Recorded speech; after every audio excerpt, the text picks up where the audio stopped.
પણ મેઘરાજાએ હાહાકાર મચાવતા જનજીવન પ્રભાવિત થયું છે। ધોધમાર વરસાદ વરસતા રસ્તા પર દરિયા જેવા દ્રશ્યો સામે આવ્યા। ઠેર ઠેર જળબંબાકાર થતા લોકોના વાહનો રમકડાની જેમ ધસમસતા પાણીમાં તણાયા। મેઘરાજાની ધમાકેદાર બેટિંગથી જનજીવન અસરગ્રસ્ત થયું છે। વહીવટીતંત્રએ લોકોને સાવધાન રહેવાની અપીલ કરી છે। ભારે વરસાદ ખાબકતા રસ્તા પર નદી જેવો ધસમસતો પ્રવાહ વહેતો થયો। વરસાદની પરિસ્થિતિ વણસતા તંત્રએ આપ્યું છે એલર્ટ।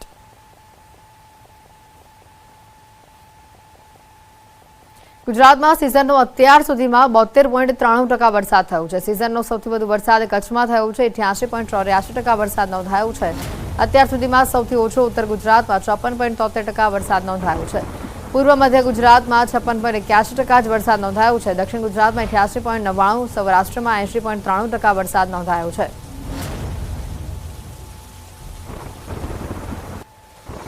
ગુજરાતના 4 જિલ્લામાં સિઝનનો સૌથી ઓછો વરસાદ નોંધાયો છે। 4 જિલ્લામાં સૌથી ઓછો માત્ર 26 થી 50% સુધીનો જ વરસાદ છે। સુરેન્દ્રનગર, બોટાદ, અરવલ્લી, દાહોદમાં અત્યાર સુધીનો સૌથી ઓછો વરસાદ નોંધાયો છે। તો અમદાવાદ સહિત 17 જિલ્લામાં સિઝનનો 51 થી 75% સુધીનો જ વરસાદ નોંધાયો છે। 8 જિલ્લામાં 75 થી 100% સુધીનો વરસાદ નોંધાયો છે, જ્યારે 4 જિલ્લામાં 100% થી વધુ વરસાદ નોંધાયો છે। દ્વારકા, પોરબંદર, જૂનાગઢ, નવસારીમાં સિઝનનો સૌથી વધુ 100% થી વધુ વરસાદ નોંધાયો છે। ગુજરાતમાં અત્યાર સુધી સૌથી વધુ વરસાદ દ્વારકામાં છે। દ્વારકામાં સિઝનનો અત્યાર સુધીમાં 154.20% વરસાદ નોંધાયો છે। ગુજરાતમાં સિઝનનો 72.93% વરસાદ છે। ફક્ત દ્વારકામાં જ 154.20% વરસાદ નોંધાયો છે। સિઝનનો સૌથી ઓછો સુરેન્દ્રનગરમાં 36.58% વરસાદ છે। અમદાવાદ જિલ્લામાં સિઝનનો 51.65% વરસાદ નોંધાયો છે।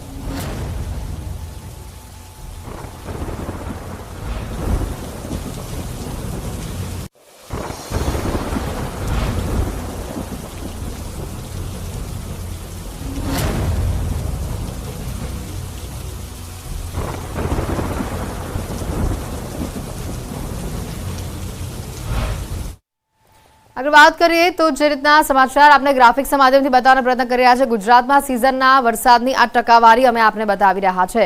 ખાસ કરીને જે રીતની આ ટકાવારી સામે આવી છે, સૌથી વધુ 88.84%ની આ ટકાવારી જોવા મળી રહી છે। વધુ વરસાદ જે રીતનો નોંધાયો છે, અલગ અલગ વિસ્તારોમાં વાત કરીએ સૌથી વધુ દ્વારકામાં વરસાદ નોંધાયો હોવાની માહિતી છે। જે આ ટકાવારીના ચાર્ટ સામે આવી રહ્યા છે। ગુજરાતમાં સિઝનનો આ વરસાદ અને તેની ટકાવારી 86.99%, 80.93%, 56.81% અને 54.73%, જે અલગ અલગ ટકાવારીઓ સામે આવી રહી છે। ગુજરાતમાં અલગ અલગ રીતે જે રીતનો વરસાદી માહોલ જે રીતનો જામ્યો હતો, સાથે તમને કયા વિસ્તારમાં રેડ એલર્ટ હતું, ઓરેન્જ એલર્ટ હતું, તેને લઈને પણ આપને માહિતી બતાવીએ। સિઝનમાં અત્યાર સુધીનો 100% થી વધુ વરસાદ છે તે નોંધાયો છે દ્વારકા, પોરબંદર, જૂનાગઢ અને નવસારીમાં। એકમાત્ર દ્વારકામાં જ 154% થી વધુ વરસાદ નોંધાયો છે। જી હા, અને હવે વાત કરીએ 76 થી લઈને 100% સુધીનો વરસાદ ક્યાં નોંધાયો છે, તો કચ્છની અંદર, સાથે જામનગર છે, ગીર સોમનાથ છે, અહીંયા ભરૂચ છે, નર્મદા છે, સુરત, તાપી અને વલસાડ, આ તમામ જિલ્લાઓની અંદર 80 થી 100% વરસાદ નોંધાયો છે। ટકાવારી પ્રમાણે હવે જોવા જઈએ તો જે રીતનો વરસાદી માહોલ આ વિસ્તારોમાં જોવા મળી રહ્યું છે, દ્વારકા, જે મેં તમને જણાવ્યું કે 154% વરસાદની સાથે સૌથી વધુ વરસાદ દ્વારકા જિલ્લામાં જોવા મળી રહ્યો છે। ટકાવારી પ્રમાણે આપણે વાત કરી રહ્યા છે 51 થી 75% સુધીનો વરસાદ। હવે સૌથી મહત્વની વાત છે, લગભગ મધ્ય ગુજરાતનો પટ્ટો આખો કવર થાય છે 51%ની અંદર વરસાદમાં, અને અમદાવાદની અંદર પણ એ જ ટકાવારી આપણને ક્યાંક ને ક્યાંક જોવા મળી રહી છે। 8 જિલ્લામાં 75 થી 100% સુધીનો વરસાદ નોંધાયો છે।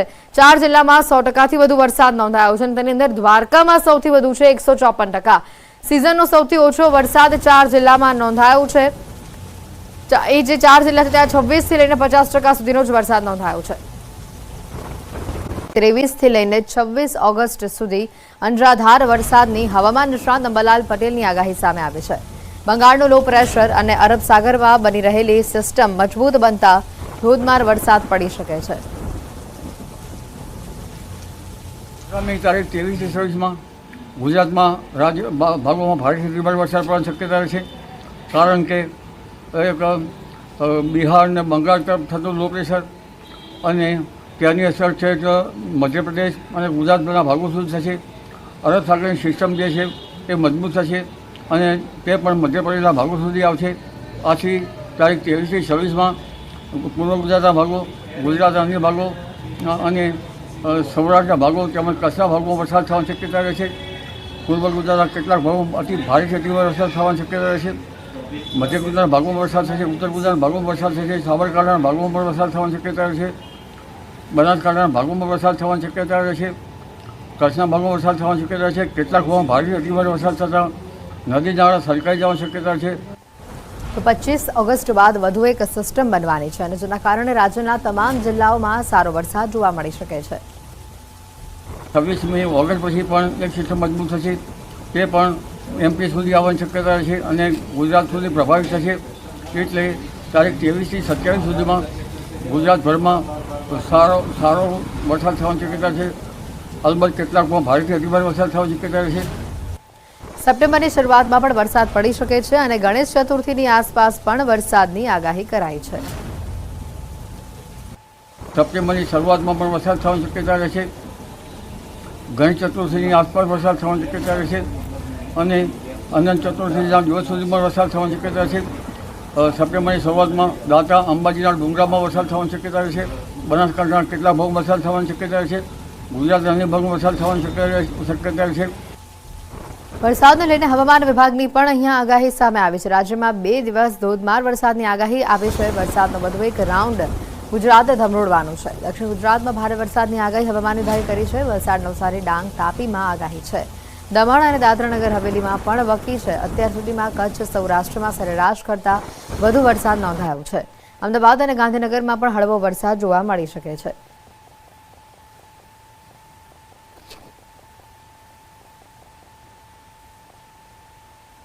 बीस तारीख और 21 तारीख को जो है साउथ गुजरात के कुछ हिस्सों में जो है हैवी रेनफॉल की जो है संभावना है, जिसमें मुख्य तौर पे अगर हम बात करें डिस्ट्रिक्ट्स की, उसमें वलसाड़, नवसारी, डांग, तापी, दमन, दादरा नगर हवेली शामिल है, जिसमें जो है कुछ जगहों पे जो है हैवी आइसोलेटेड रेनफॉल देखने को मिल सकता है 20 तारीख और 21 तारीख.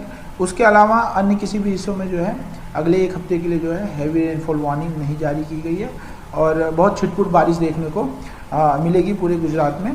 नॉर्थ गुजरात में मुख्य तौर पे रेन कम देखने को मिलेगा और कच्छ एरिया में भी काफ़ी बारिश कम देखने को मिलेगी. अभी अगर हम बात करें तो पहले जो ऑफशोर ट्रफ एक एक्टिव था, जिसकी वजह से जो है हमें काफ़ी बारिश देखने को मिल रही थी साउथ गुजरात में, जो कि अभी इनएक्टिव हो चुका है, एग्जिस्ट नहीं कर रहा है. साथ ही जो मानसून ट्रफ की पोजीशन थी वो नीचे थी राजस्थान सदर्न हिस्से में, अभी वो मानसून ट्रफ भी जो है ऊपर की तरफ शिफ्ट हो गया है और अदर इसके अलावा कोई सिस्टम एक्टिव नहीं है, जिसकी वजह से अभी जो है काफ़ी कम कन्वेक्शन देखने को मिल रहा है.